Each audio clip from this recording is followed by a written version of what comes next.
Hello, my name is Tiffany Core. I'm going to be talking to you about dyscalculia. Dyscalculia is a subgroup from specific learning disabilities under the IDEA.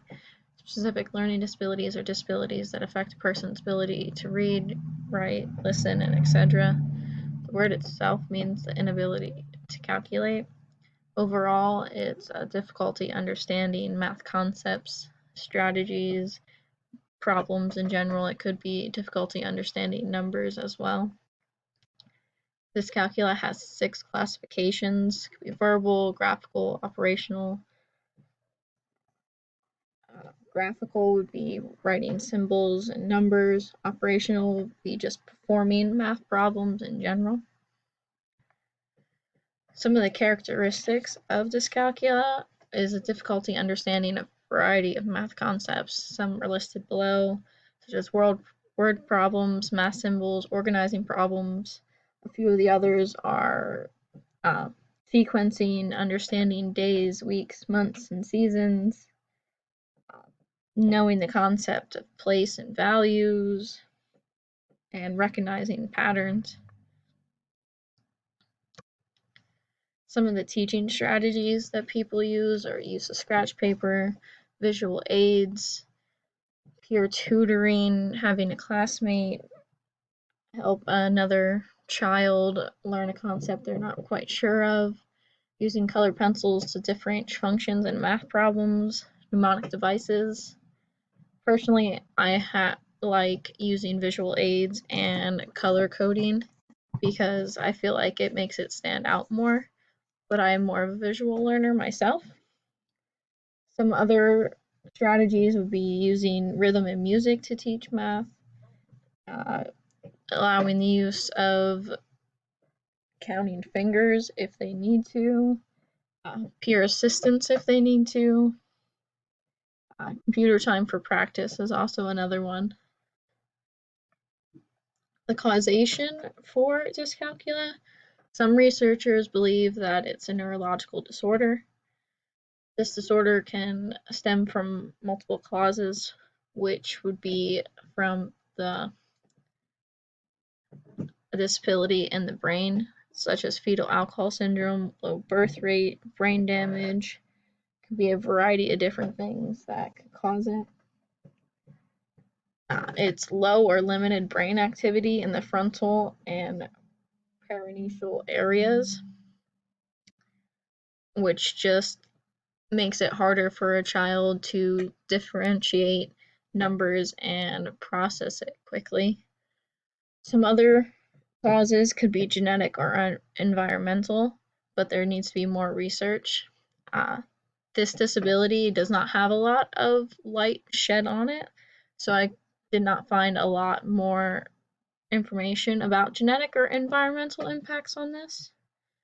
But just like any other disability, and genetics, environment do play a role in causation, but it just depends on how greatly it plays a role in it. Some of the accommodations are put multi-step problems in smaller steps for better understanding. Use of line reader, color coding problems in papers, like I've said before in the teacher strategies. Some modifications are photocopying a math book and separating the information in a way that is suitable for the child.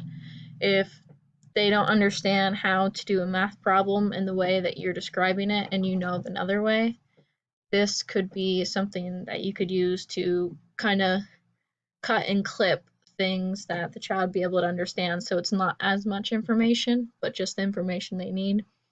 Take more time on a subject that a child can understand.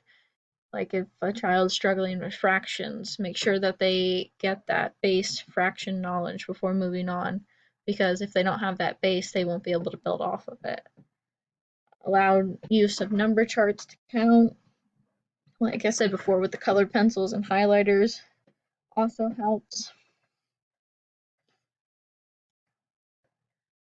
Testing for this diagnosis, some of the tests are listed below. Counting objects, counting backwards.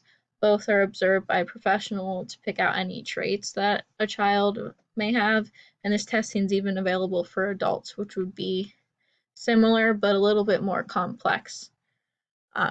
Just general observation, either at home or at school, by, again, a trained professional, drawing shapes and patterns just to see how well that they can work under pressure.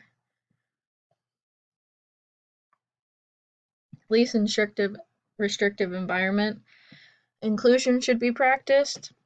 If you are teaching a subject and the child may not get it, you can have an aid in there that just helps them off to the side, but so that they're not missing out on that peer inclusion. Goals should be set for each student and reevaluated when needed. They should be taught in a general classroom as long as possible and as long as they can, so that they do get that peer bonding and they don't feel like they're being left out, which in some cases can happen.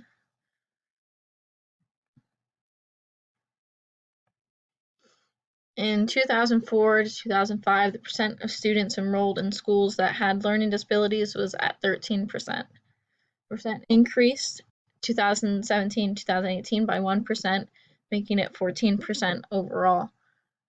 In 2017 to 2018, out of the students enrolled for special education, 34 had specific learning disabilities, which I stated earlier in this presentation that learning disabilities affect a person's ability to read, write, draw, solve math problems in this case. It's a generalized group that has multiple subgroups. Also, dyslexia and dyscalculia often go very closely together. When typically you see one, you will see the other. In my site from Lee Andrews, it talks about the most common under the IDEA in 2018, 34% of students had learning disabilities, half of the children had dyslexia and dyscalculia.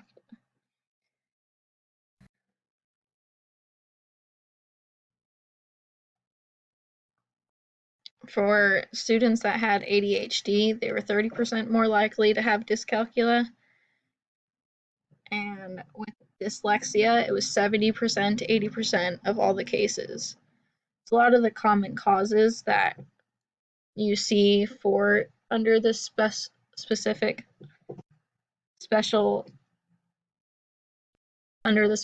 learning disabilities, which is poor working memory, slow processing speeds, etc. This is the end of my presentation. I hope you enjoyed the information you got, and I hope you look more into dyscalculia, because I know it's not a common learning disability that is noted, and I found it very interesting to learn about it myself. Thank you.